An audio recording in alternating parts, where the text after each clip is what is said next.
Oh, you guys looking for the Steam Summer Sale?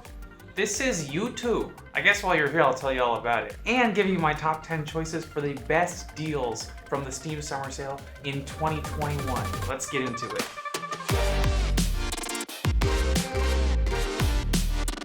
Before we get started, guys, leave a like down below. Make sure you subscribe if you haven't. And if you agree with me on any of this list, please let me know down in the comments. And if you disagree, let me know what I should have added. But let's just get into it. So the Steam Summer Sale is one of the platform's biggest sales of the year, where you can get deals on all genres of game from AAA to indie. Also, the Steam Summer Sale runs from June 24th to July 8th. So if any of these games on my list you like, make sure to go get them before the sale ends. There are so many good options this year that it was so difficult to narrow it down to my top 10. But before I start, let me preface this by saying it's my opinion.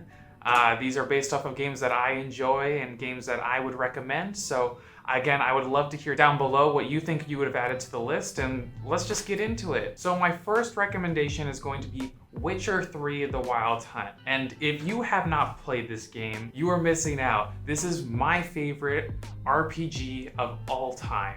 And I still haven't even finished it, to be honest. It is usually $39.99 and is on sale for 80% off, making it $7.99. And for $7.99, you can get so many hours out of that. The Witcher is a story-driven open-world RPG that's set in a fantasy universe with a lot of choices that you have to make along the way, and focuses on the storytelling aspect and how you change the story around you. I would call it the definition of a masterpiece in an RPG. It's all-encompassing and it's story-rich and has a huge amount of sex scenes. Second on the list is going to be Dead by Daylight. Retails for usually $19.99. It is now 40% off, causing it to be $11.99. Now, if you haven't played this game before, it is one of the most innovative multiplayer games that I've ever played, especially in the horror landscape. You play as a 4v1 where one player takes the role of the killer and the other 4 players are survivors. And you have to escape the killer by activating generators and not get caught and killed. This is a great game for playing with friends, especially if you have 5 and can do custom lobbies. When I'm with my friends, I love playing killer. Even if I lose, it's just a great time to jump in a call and be the killer deep down that you know you are. Third on the list is going to be Hitman 2. And that's going to retail at $59.95. With 80% off, it's going to bring it to $11.95. You travel the globe and track down your targets in a huge sandbox, ranging from busy streets to lush rainforests to fancy parties. And you have the freedom to choose how you approach each mission, from the costumes you wear to the ways you kill people, which they get pretty interesting, that's for sure. It's a wonderful game to play, especially with the mechanics that it has and the creativity that you can put into it. Number 4 is gonna be Dark Souls, which is usually at $59.99, but with 75% off, retails at $14.99. This game is the game I have the most time on with the list. I have probably 80 hours on it, still haven't beaten it. It's one of the greatest Souls games of all time.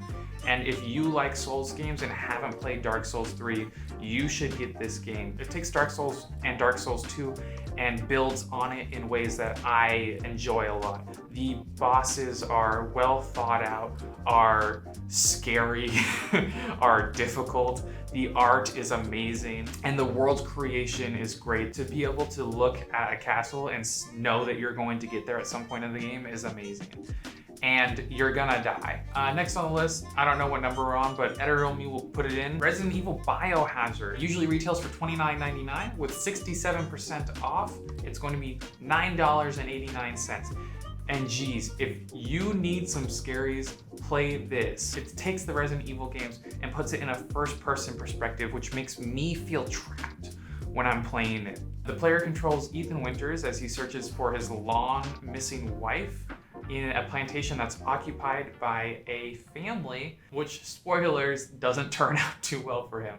It is the predecessor to Resident Evil Village or Resident Evil 8. So if you are looking to play Resident Evil 8 and haven't gotten it yet and maybe want to start off with something else, I would say start with Resident Evil 7 or Resident Evil Biohazard and then jump into Resident Evil Village. My next recommendation is going to be What Remains of Edith Finch. Usually about $19.99 with 65% off, it retails at $6.99. And if you need a game that's more about story than anything else, I think you should play this game. The creativity and thought that goes into this is amazing. You play as Edith and you explore the Finch house, and you search for stories and explore your family history while you try to figure out why you're the last one in your family that's left alive. Each story you find lets you experience the life of your family member on the day of their death. And this was a suggestion from my friend Cam. Cam, if you're watching, shout out to you. I can quote Cam as saying, "After playing this, I went on a walk and thought about death." So if you want a beautiful game that makes you laugh, cry, and question the world around you, I highly suggest this one. 7th is going to be Slay the Spire, which usually retails at $24.99, but with 50% off, it's going to be $12.49. And if you like roguelikes and deck builders, I would be surprised if you haven't heard of this game. This game takes those two and perfectly melts them together into one uniquely amazing experience. It's a single player game that I can spend hours on and never get tired of. Each run is different, and it's definitely one of those games that's easy to get started, but then there's so much to master and come back to, and it has a high replayability for me because there is so much you can do and so many strategies that you can have. It's one of those games where you can't stop trying to beat it, and when you do, you want to jump back in and try new strategies. Number 8 is going to be Little Nightmares. This will be $19.99, but with 75% off, it is $4.99. And it is a beautifully sad game. I loved every single second of it. You play as Six, who is trying to escape the Maw, a vast, mysterious vessel inhabited by corrupted souls looking for their next meal. If you were to pick any one of these games off this list, I would suggest this one. It is a game that I feel mixes Spirited Away and Tim Burton together and has this really unique dark game that makes you think a lot and has these really well thought out characters and tells a story in a beautiful way where you don't even need dialogue. It's probably one of my favorite games of all time, and even though it's short, it hits right in the feels. So I would recommend you definitely add this one to your catalog if you haven't already. Number 9 is going to be Papers, Please. It retails for $9.99, but with 50% off, it's going to be $4.99. I mean, come on. It's Papers, Please. This is like the epitome of good indie games. If you don't know If you don't know Papers, Please check it out. Your job is to be an immigration inspector and control the people who enter your country. Arstoskan, as they enter your country from Kolechia. Among these visitors and immigrants looking for work or just another place to live, there's also smugglers, spies, and terrorists. And using the documents provided by the travelers and the Ministry of Admissions ways to inspect and search and fingerprint stuff, you have to decide whether people are able to enter Arstoska. That's what it was, Aristoska. Or if you should turn them away or be arrested. And this is another game where I think the creativity behind it is amazing. It's something that was never done before 2013 when it came out, and I don't think it's been done to the same degree since then.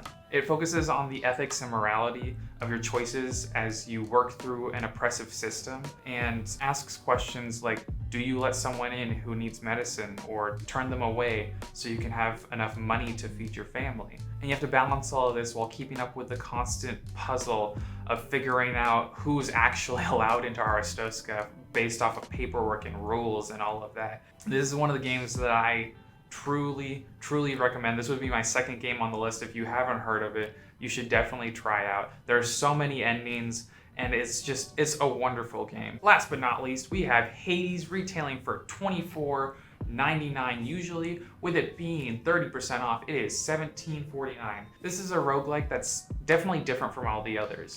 And it's not just because you can pet the dog Cerberus. It has amazing music and pacing, and it is a game that I think appeases to many people even who don't like the roguelike genre. You play as the immortal prince of the underworld, and you wield powers and weapons of Olympus to break free from the clutches of Hades, the god of the dead, while growing stronger, making allies with the other gods, and unraveling more of your story which each time you try to escape. It was also Game of the Year in 2020 for IGN, Polygon, and Time Magazine, I guess. They have a gaming review department. Yeah, I guess they also got Game of the Year for that one too. I've beaten it multiple times, and I still find myself coming back to do challenge runs, and I love it so much because there's so many unique ways you can do things, different weapons to unlock, different challenges you can add on to it that make it more difficult and make it more fun as you unravel more and more about your story, because after you beat the game, that's not the end of it, there's more to it. So if you're Percy Jackson stan, love Greek mythology, or love roguelikes, and you haven't checked out this game, you definitely should put this on your wish list. If not, buy it during the Steam Summer Sale. Also, all the characters are hot. Like, really hot. And that's my list of the top 10 games that you should get during the Steam 2021 sale. Do you guys agree with me? Let me know down below what you would put on that list, if I got any of them wrong, if I got them right, if you're gonna be picking up any games that I recommended. Make sure to like this video because honestly, it really helps us out. Subscribe if you haven't and you want more gaming content from us. And as always, guys,